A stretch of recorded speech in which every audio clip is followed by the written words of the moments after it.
Good evening, everyone. Today I would like to share with you why I believe that affording to pay for college tuition should not financially cripple the young adults wanting to pursue a higher education. This is the average college student. My name is Miles, I'm 20 years old, and I'm about to go into my third year as a student here at Central Washington University, and I plan on graduating with a degree in economics and mathematics. But I am not special by any means, because as of today, there are roughly 20 million college students who also work just as diligently as I do to one day walk across the stage and receive their diplomas. There are many reasons why we choose to go to college.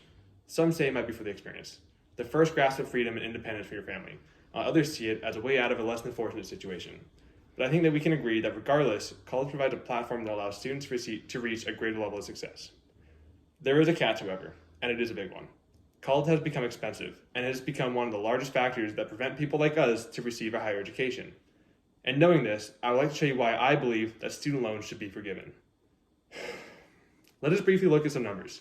According to the National Center for Education Statistics, roughly 70% of all college students had to take out a student loan between the years of 2018 and 2019 in order to afford a college education, meaning that out of every 10 students, 7 of us have a loan. Or out of the 20 million college students today, 14 million of us have had to take out a loan. And in this class of 24, 17 of us statistically must have taken out a loan to afford college.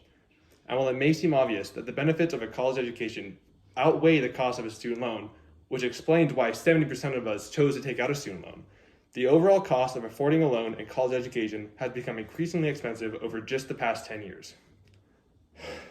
But before I explain the overall cost of paying for a college education, I would like to reiterate a point that I mentioned earlier. One of the largest reasons why students choose to go to a college is in hopes of becoming more successful in life, yet college tuition continues to rise, which blocks out potential students from becoming more educated and therefore more successful. In the past decade alone, from the years 2008 to 2018, according to the National Center for Education Statistics, the average price of tuition in the United States rose at almost 31%, or rising at 3.1% each year annually. To help put this into perspective, that roughly puts the price of tuition up about $3,000 annually from 2008, meaning that after spending only 4 years in graduating with your bachelor's degree, you'll have spent $12,000 more than you would have 10 years ago. This drastic increase in college tuition requires students to take out more in student loans to afford going to college, but also acts as a wall, blocking out students who wish to better themselves and succeed. Yet, there is still another financial barrier to college that goes deeper than the face cost of the perceived price of a college education, which is the actual value of the US dollar in terms of its spending power. Because while the price of tuition constantly rises, the value of the US dollar constantly falls. According to the US Bureau of Labor Statistics, from 2008 to 2018, the US dollar has inflated by roughly 20% or 2% annually, meaning that in terms of its spending value, for every 80 cents that we spent back in 2008, we're spending $1 for now. While a 20% decrease in value looks small when we're looking at dollar amounts, 20% of the average tuition of 2018 of $20,000 is $4,000. $4,000 that we weren't spending only a decade ago.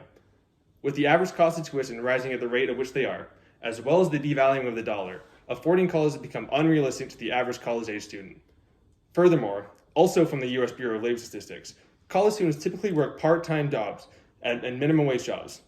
Federally, since 2009, the minimum wage has maintained the value of $7.25 and has not been updated to reflect the current shift in inflation in the U.S. dollar, nor has it reflected the increase in overall prices of goods.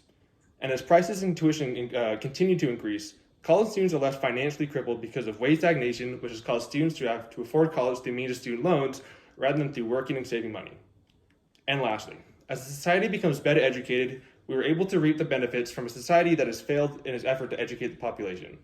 According to the U.S. Bureau of Labor Statistics, college-educated individuals who graduated with a bachelor's degree earn about $24,000 more annually when compared to someone who had only completed a high school level education. But why is this important? Macroeconomics explains that as consumption increases, the economy of a nation can grow stronger and becomes revitalized. Ergo, with a society that is more educated and able to spend more money, the overall health of the nation increases.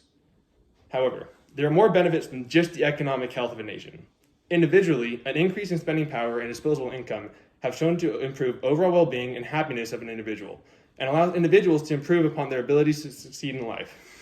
But to summarize, students should not be forced to bear the unrealistic cost of affording a college-level education, and with the rising cost of tuition, along with the value of the US dollar decreasing, student loans have become the primary method for paying for a college degree that benefits the society as a whole. So please, The next time you have the opportunity to vote for legislation that fights for the support of student loan forgiveness, do so. Because we as students deserve affordable access to an education that uplifts and supports us, rather than costs that cripple and demobilize us. So please, if you have any questions, raise your hands and I'll do my best to answer any and all questions that you may have. Thank you for listening to my speech and I hope you have a great rest of the night. Any questions, audience? No. No? Good job. Awesome. Thank you guys.